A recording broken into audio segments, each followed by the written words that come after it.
Hello viewers, this is SB and welcome to How Do I Blood Bowl, a comprehensive tutorial that will teach you everything you need to be mediocre to bad at the game of Blood Bowl. In this first video, we'll be discussing exactly what Blood Bowl is and how to create a team so that you can start playing. If you already feel you have a good handle on that stuff, just go ahead and skip to the next video where we'll be playing our first game and talking about strategy. Alright, so what is Blood Bowl? Blood Bowl is a little bit like American football, a little bit like a classic fantasy setting, and a little bit like a violent, murderous riot. Fantastic beings such as an orc, a tree, some guy, a slightly more naked guy, or even a woman run a spiked ball up and down a field in an attempt to get touchdowns and also not be horribly rent asunder by violence. The game is played over 2 halves in which each player receives 8 turns. You and your opponent each manage a team consisting of a dozen or so violence-crazed miscreants of various fantasy races. On your turn, you may command each of the lucky players in your employ to take a single action: move, block, or blitz. A move command allows the player to move a number of spaces equal to his movement allowance stat. A block command allows the player to attempt to commit an act of unspeakable violence on an adjacent opposing player. And the blitz command allows the player to both move and block, but only one player gets to blitz each turn. Your turn ends when each of your players has taken an action, or whenever one of your players fails his or her action in some way, for example, fumbling a pass, or getting injured while attempting to evade an opposing player, or being caught by the referee while trying to do something unsportsmanly like step on someone's throat. At the end of the 16th turn, whichever team has scored the most touchdowns wins. Now let's take a moment to examine the anatomy of a Blood Bowl player. Each player's performance on the pitch is governed by 4 stats and a list of skills. The movement allowance stat determines the number of squares that the player can move when taking a move or blitz action. The strength stat determines the number of dice rolled when the player attacks an opponent as part of a block or blitz action. The agility stat affects the player's ability to perform various ball handling tasks such as passing or catching, as well as the player's ability to evade bloodthirsty opponents. And finally, the armor value stat determines how difficult it is to injure the player.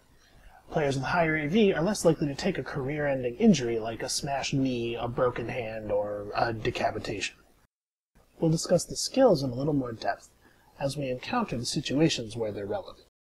Now at this point I can hear you asking, SB, you keep mentioning moves and blocks and blitzes, but I don't really know what you're talking about. How exactly do these actions work? To which I say, Jesus, calm down. Pushy, I was just getting to it. The move action covers most of the things that one would do in a normal game of football. As previously mentioned, the move command allows the player to move a number of squares equal to his or her movement allowance statistic. Now you may notice that the game will actually allow me to move this guy more than his MA, but these extra spaces have an image of a die on them. Every player can go for it, allowing up to 2 spaces of movement beyond his or her MA, but it's risky. Each time a player goes for it, a d6 is rolled, and on a 1, the player trips and falls over his own dumb feet, potentially injuring or even killing himself in a show of spectacular incompetence. If a player is down, say because he got tackled or perhaps because he knocked himself over during a bit of particularly zealous running, he can stand up as part of a move action. Standing up from prone costs 3 squares of movement. Players on the pitch project zones of influence called tackle zones in the squares adjacent to them. Here you can see the tackle zones of these Khemri players highlighted in yellow. If a player wants to move out of an opponent's tackle zone, he has to perform a dodge to do so, which requires a successful agility roll. An agility roll is made with a d6 and is a success if the die roll plus the player's agility equals 7 or greater. For example, if a player has 3 agility, he succeeds on agility rolls when he rolls 4 or higher. If he only has 2 agility, he needs to get a 5. A player receives a +1 bonus on agility rolls to dodge, but he also takes a -1 penalty for each enemy tackle zone in the square that he's moving into, making dodges like this one risky. A player with the dodge skill can re-roll a failed dodge roll once per turn. Most tasks involving the ball are also performed as part of a move action, and they also require agility rolls. Picking up the ball requires the player to make an agility roll with a +1 bonus, and a -1 penalty for each opposing tackle zone on the ball. A player with the sure hand skill gets to re-roll a failed pickup attempt once.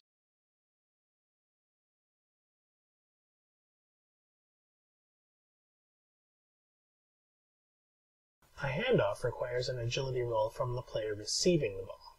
If the agility roll fails, the ball gets fumbled into an adjacent space. Handing off the ball ends the move action. A pass requires agility rolls from both the passer and the receiver. The thrower's roll is modified by the range of the pass and receives a -1 penalty for each enemy tackle zone on it. If the thrower fails his roll, an inaccurate pass is thrown and the ball misses the intended target by up to 3 squares in a random direction. However, if the thrower fails his roll and the result of the roll is 1 or lower after modifiers, the passer instead just clumsily drops the ball right next to him.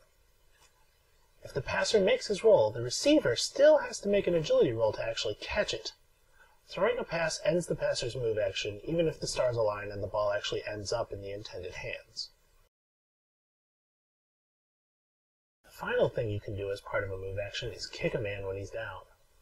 Fouling a player may keep him down for an additional turn or even seriously injure him, but it's technically against the rules.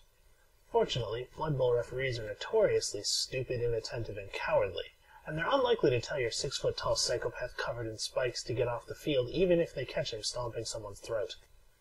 When you foul an opposing player, you make an armor roll by rolling 2d6. This roll receives a +1 bonus for each one of your players that is both adjacent to the guy getting fouled and not in any enemy player's tackle zone.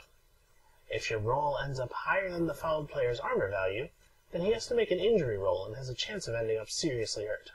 However, if either the armor or the injury roll comes up doubles, the ref actually calls the foul and the fouling player is ejected from the game. The block action is a little more straightforward. When a player throws a block, he is attempting to inflict grievous bodily harm on an opponent. Special 6-sided dice are used to resolve block actions. This face is called Defender Pushed, and it's the only one that appears on the die twice. When Defender Pushed is applied, the attacker gets to shove the target back a square, and may then follow into the space the defender vacated. While a push alone can't hurt an opponent, pushing a guy off the pitch can lead him to a close encounter with the sort of frenzied, bloodthirsty lunatic who would actually attend a Blood Bowl match. This face is called Defender Down. When this face is applied, the defender is pushed back just as with a push, but he's also knocked down and beaten quite badly in the process. This face is called Defender Stumbles. It functions exactly the same as Defender Down, unless the defender has the dodge skill, in which case it just functions as Defender Pushed. This is the Attacker Down face, which causes the attacker to get knocked down in his square. Like most other failed rolls, this will end the current player's turn. This face, combining the visual elements of both Attacker Down and Defender Down, is called Both Down. Both attacker and defender will get knocked down in their respective squares unless they have the block skill. If the attacker gets knocked down this way, the current player's turn ends. When a player takes a block action, his strength is compared to the strength of the player he's attacking. If the players have equal strength, 1 block die is rolled. If the players do not have equal strength, 2 dice are rolled, and the player with the higher strength chooses which one of them to apply. If the player with the higher strength has more than twice the weaker player's strength, instead 3 dice are rolled, and the higher strength player picks which one to apply. However, even if your players are a bit on the weaker side, there's still a way to get good multi-die blocks. Players who are adjacent to the opposing player, but not in any other opposing player's tackle zone, will provide an assist, effectively raising your player's strength by 1. You can see this player provides an assist, but this one doesn't, because he's in another opposing player's tackle zone. The final action, the Blitz, is just a combination of the other 2 action types. You can move, then block, block, then move,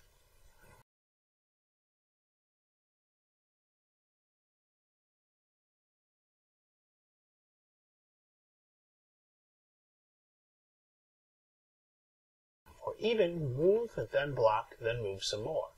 But remember, only one player can blitz on each of your turns.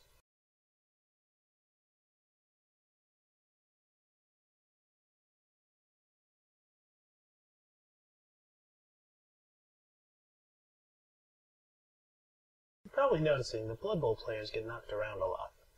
Blood Bowl is a dangerous game, and it's not uncommon for players to get crushed, bludgeoned, or even stabbed out on the pitch, all of which is handled in the game by armor rolls and injury rolls. Whenever a player falls prone for any reason, such as a block, a failed dodge, or even a failed GFI, an armor roll is made against him. The result of 2d6 is compared to the player's AV, and if the roll is higher, then the player suffers an armor break and has to make an injury roll. You can look up the exact results of injury rolls in the Living Rulebook, but here's a simple breakdown. Whenever a player suffers an armor break, he can be stunned, knocked out, or seriously injured. If the player gets stunned, he can't get up from prone on his next turn. If a player gets knocked out, he's removed from the pitch and goes to take a relaxing little nap on the bench. At the beginning of each subsequent drive, each KO'd player rolls a d6. On a 4 or greater, he gets up and rejoins the game. If a player gets really injured, he'll be completely removed from the current game, and he may even suffer long-term effects, such as a permanent stat loss or a mild case of being a mangled corpse. So, a lot of dice get rolled in a game of Blood Bowl, and Nuffle, the god of broken bones and bad dice rolls, is constantly hovering over your shoulder. How can you defend yourself from his capricious wrath? Well, it turns out that Nuffle himself provides you a feeble, occasionally effective Aegis, team rerolls. Each team receives a number of team rerolls each half, which can be spent to reroll anything except armor or injury rolls. Although you might roll a dozen dice or more in a turn, only one team reroll can be employed each turn, so use it wisely. In addition, Nuffle affords most teams one more tool, the Apothecary. These pious priests of Nuffle are willing to work great feats of healing in exchange for only a small fortune in gold pieces, allowing you to reroll one injured player's injury result per game. After the reroll, you may choose to keep the first result or go with the second. If you select badly hurt in this way, the Apothecary is able to put your player back together well enough that he can be put back into the game after the current drive ends. Now that you know all the rules, you're totally ready to play exhibition matches with the game's pre-made teams. However, much of the fun of Blood Bowl comes from developing a team of your own. So let's walk through the process of creating one to use in a tournament. I've chosen to create a Skaven team because of the mechanical contrast between the different Skaven positions, which should illustrate the strengths and weaknesses of the various types of players. You can see that we've started with a budget of 1 million gold. First, we'll buy players. So each team has a unique selection of different player types available, but there are some commonalities. Most teams have a lineman position with pretty much the same stats: 7 MA, 3 strength, 3 agility, and usually a little bit more than 7 AV. The Skaven team overall has pretty low AV, meaning that we'll probably want to try not to let our players get punched too much during games. In addition, most teams have an attacking position that's usually called Blitzer, but in our case is called Storm Vermin. This guy has pretty much the same stats as a lineman, but he usually has a little bit more AV, and he has the block skill, which, as we discussed earlier, makes him not get knocked down by the both down face on the die. The thrower position is also quite common, usually having average stats and basic ball handling skills like Pass, which lets you reroll a failed pass roll, or Sure Hands, which lets you reroll a failed attempt to pick up the ball. In addition, many teams have a big guy position, like the Rat Ogre here, with very high strength, and a couple of skills designed mostly to hurt people, like Mighty Blow and Frenzy. Big guys almost always have a negative trait, though, that balances out their destructive potential somewhat. The Gutter Runners, however, are fairly unique to the Skaven.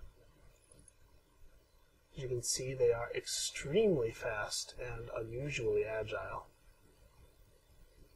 And they're some of the best ball runners in the game. They'll be the backbone of our offensive drives. So, sort of the heart of the team, we're going to go ahead and buy the maximum number of Gutter Runners that we're allowed to have. Also, Blood Bowl is a violent game, and so we need people to do violence.